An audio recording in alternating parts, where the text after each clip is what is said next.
සාමාන්‍යයෙන් ජනාවාසයක් යනු කුමක්ද? ජනාවාසයක තියෙන අංග මොනවද කියන එක සම්බන්ධයෙන් දැන් ඔයාලට පොඩි අවබෝධයක් තියෙනවා. ඊට පස්සේ දැන් අපි කතා කරන්න හදන්නේ මේ ජනාවාස එකපාරට ලෝකෙට මෙහෙවුන්නේ නැහනේ. දැන් මේ කුරුණෑගල නගරය කියන එක එකපාර මේ විදිහට හදුනද? එහෙම ඇදිලා නැහැ. අතන ජනාවාස කුඩායක ඉඳන් පටන් ගන්න තමයි ඉස්සරහට යන්නේ.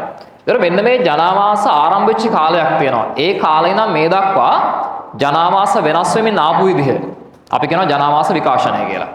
ඒක දැන් උගන්වන්න හදන්නේ ඕගලන්ට ජනාවාස විකාශනය. ඒ කියන්නේ මේක පටන් ගන්න කොහොමද ක්‍රමානුකූලව ඉස්සරහට ආවේ කියන එක. ඒතර ඔයගොල්ලෝ දන්නවා මිනිස්සු මේ ලෝකෙට බිහි වෙනවානේ. බිහි වුණාට පස්සේ ඒ බිහිවීමේ කාලය අපි අතරම කවදාද හරියටම දන්නේ නැහැ. එතන ඉඳන් ටික ටික ක්‍රමානුකූලව ඔහු ජනාවාස ගොඩනගන්න උත්සාහ කරනවා.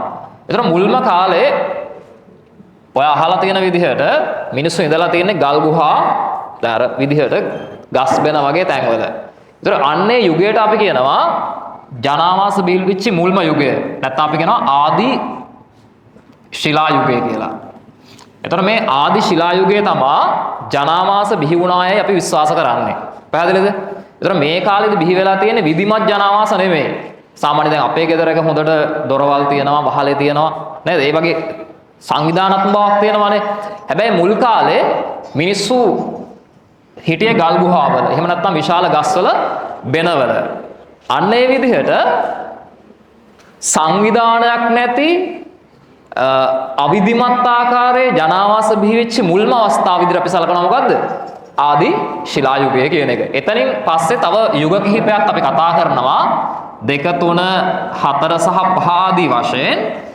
ඒතර මෙන්න මේ අතරින් ජනාවාස බිහි වෙච්ච මුල්ම යුගය මොකක්ද? ආදි ශිලා යුගය. ඒතර ආදි ශිලා යුගයේ මිනිස්සු කොහෙද හිටියේ? ගල් ගුහාවල, එහෙම නැත්නම් අන්නවර වගේ තියෙන අස්ස ගස්වල, ගස් බෙනවල වගේ තැන්වල දඩයන් කරමින් තමයි ජීවත් වුනේ. පැහැදිලිද?